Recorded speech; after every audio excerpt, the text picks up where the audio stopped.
Continuando o nosso estudo do livro dos Salmos, vamos ver agora como está organizado o livro e, com isso, percebemos também outras formas de classificar esses salmos. Nós podemos observar em alguns salmos, no seu final, alguns versículos que são doxológicos, ou seja, que louvam a Deus, que glorificam a Deus. Essas finalizações em forma de doxologia aparecem no final do Salmo 41, do Salmo 72, em primeiro lugar. No Salmo 41, bendito seja o Senhor Deus de Israel, desde sempre e para sempre. Amém, amém. Isso é uma fórmula litúrgica.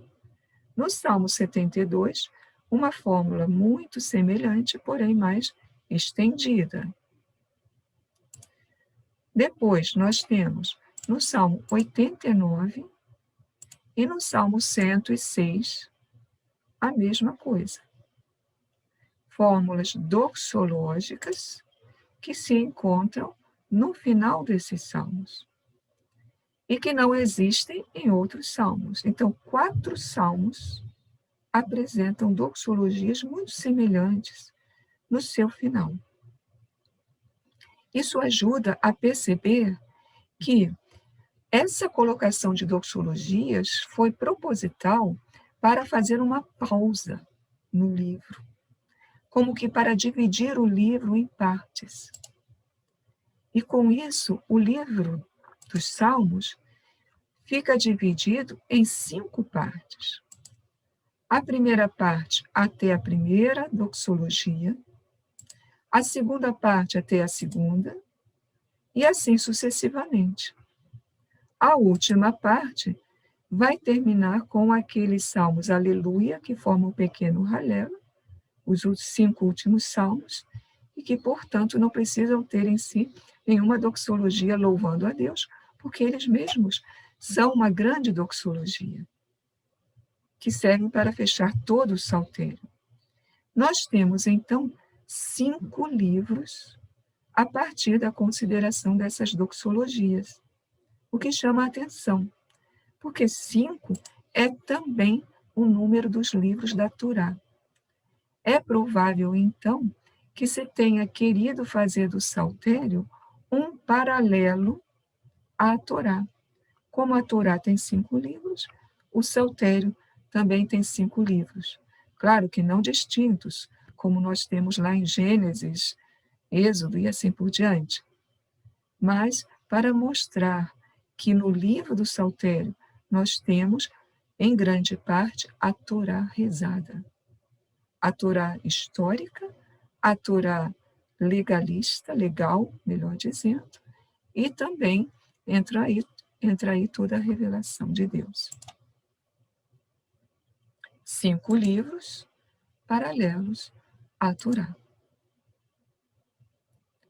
Vamos olhar, então, cada um desses livros. O primeiro, que vai até o Salmo 41, como ele é composto? Ele tem um conteúdo variável. Ou seja, no livro dos Salmos, nós não temos agrupamentos assim. No primeiro livro, só salmos de louvor, no segundo, só salmos de súplica. Nada disso. Os salmos estão misturados. Porém, se encontram aqui algumas características, né?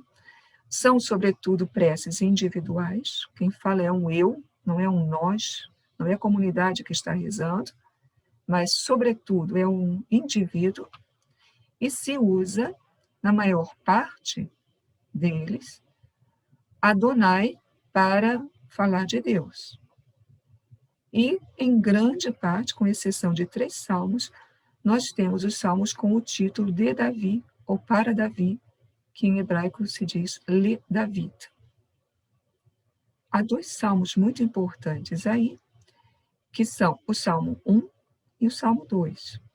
O Salmo 1 é o salmo que fala dos 2 caminhos, do homem que observa a Torá e que é como uma planta à beira da água que nunca perde as folhas, e o caminho dos maus, que leva à perdição. Essa colocação do Salmo 1 ali, ou melhor, deste salmo no início, como Salmo 1, como que abre o saltério todo, dizendo para quem lê, para quem reza: atenção, escolha o seu caminho. Qual é o caminho que você quer seguir? Leia este livro, reze essas preces, tendo isso em mente. O Salmo 2 é um salmo messiânico, que fala do rei Messias, que é outra ideia tão importante no Antigo Testamento. E com isso nós vemos também que muitos dos salmos do Saltério podem ser lidos numa perspectiva escatológica, olhando já para a plenitude da história, que no Salmo 2 ainda não é totalmente aparente na sua formulação inicial, mas que com o tempo vai aparecer, vai transparecer esse Messias, que era inicialmente um filho de Davi, se tornará o Messias escatológico que Deus promete para o fim dos tempos. O segundo livro compreende os Salmos 42 a 72, sempre na numeração hebraica. E nós temos aqui o que chamamos o saltério eloístico, porque se usa o nome Elohim para Adonai. Atenção que esse eloístico aqui nada tem a ver com aquilo que se fala no Pentateuco de fonte eloísta, o documento eloísta. Nada tem a ver com aquilo. É chamado assim simplesmente porque prefere chamar Deus de Elohim e não de Adonai. Elohim, como sabemos, significa Deus. Nós temos aqui também salmos muito variados. Temos salmos dos filhos de Coré, temos um salmo de Asaf, temos salmos ligados a Davi, temos outros salmos que não pertencem a nenhum desses grupos, e finalmente o Salmo 172, que é o último desse livro, e que pode ser colocado em relação com Salomão. Fala do rei, que poderia ser ali, conforme a descrição, o rei Salomão.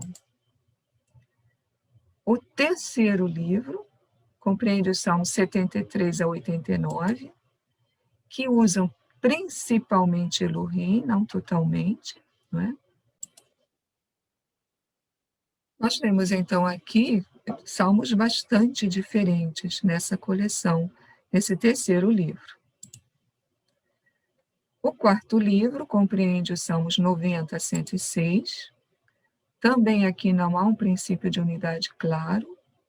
Nós temos um grupo de salmos, que são os salmos da realeza de Adonai, salmos solenes que cantam que Deus é rei e que tudo deve se submeter a Deus, e 2 salmos aleluia, mas que estão aí no finalzinho desse livro, né? De resto, não há como agrupar os salmos que estão aí nesse quarto livro. E, finalmente, o quinto livro, que são os últimos salmos, 107 a 150, também sem um princípio claro de unidade. Nós temos aí alguns títulos que nos ajudam a agrupar os salmos. Primeiro, alguns salmos que são referidos a Davi, Salmo 108 e 112, também o Salmo 138 a 146. Temos o Salmo 119, que é o salmo mais longo do Saltério, que é belíssimo. Canta a lei, o amor à lei, a beleza da lei, né? Salmo 118 no grego, 119 no hebraico. É um salmo acróstico, formado por 22 estrofes, correspondendo às 22 letras do alfabeto hebraico, cada estrofe composta de 8 versos, 8 linhas, sendo que cada linha começa com a mesma letra do alfabeto. Por exemplo, a primeira estrofe, que corresponde à letra Aleph, do alfabeto hebraico, todas as 8 linhas começando com Aleph.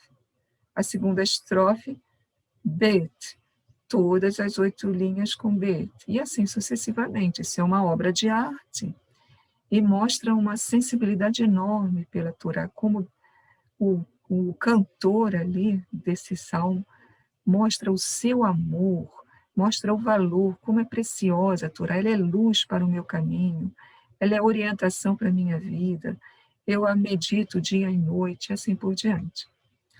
Um grupo bem delimitado são os salmos de ascensão, ou salmos para subidas a Jerusalém, de peregrinação, e, por fim, os salmos caracterizados pela palavra aleluia, que são o Salmo 107, que abre esse quinto livro, mas depois, separadamente, o Halel Pascal, os salmos aleluia lidos na Páscoa, o grande Halel, 2 salmos que também são lidos na Páscoa, e, finalmente, o pequeno Halel, os 5 últimos salmos, que fecham o saltério todo num grande louvor a Deus.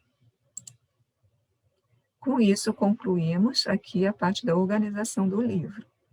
Em síntese, é um livro que, através das doxologias que se encontram no final de alguns salmos, pode ser distinguido nele um quíntuplo plano, né? Um plano de 5 partes, e aí nós temos o livro do Saltério como um paralelo ao livro da Torá, o livro do Pentateuco.